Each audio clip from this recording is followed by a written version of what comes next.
Hello everyone. So, how to set up BMX1. Okay. Dito po sa in Tagalog version. So, ito po yung item po natin is Volt Mix BMX1. Okay, so first po, bago tayong mag-start, so kailangan po muna natin gumawa ng features. So yung features po natin ay ito na po yung features natin. Merong CMY. So sige, para may idea po tayo. So add lang po tayo ng features. So hanap po tayo dito na sa generic kung ano po yung item na gagamitin natin. So pag meron na po tayo na i-add lang po natin. So i-edit lang po natin yung mga i-address po natin. Then pag nagawa na po natin yung address ay i-add na po natin. So since meron na po tayong nagawang adding 1, 2, 3, 4. So pwede na po natin siyang gamitin.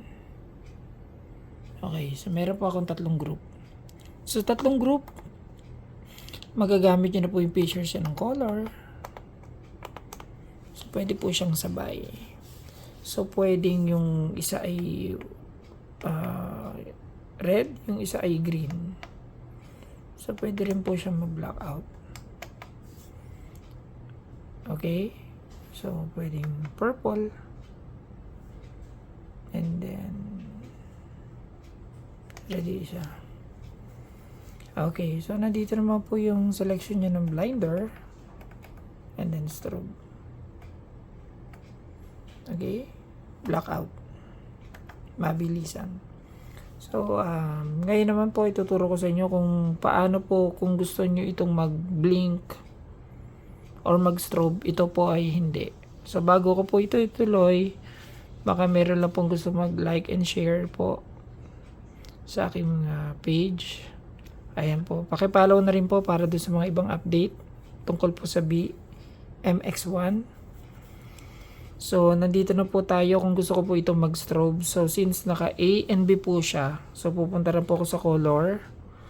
So, pindutin ko lang po yung, ito po yung A and B. So, A, strobe na siya. Ayan po. And then, dito naman po yung B. So, ito naman, B. Pwede ko naman tanggalin yung isa naman. Ito naman po yung mag-strobe.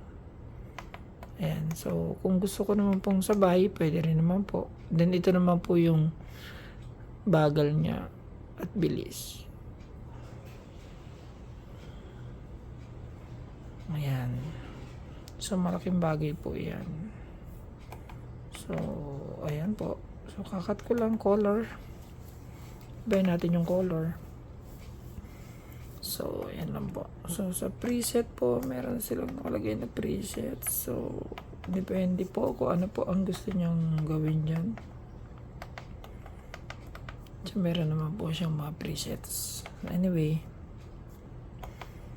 that's all. So, yun lamang po. Sana meron po kayong natutunan. Maraming po salamat.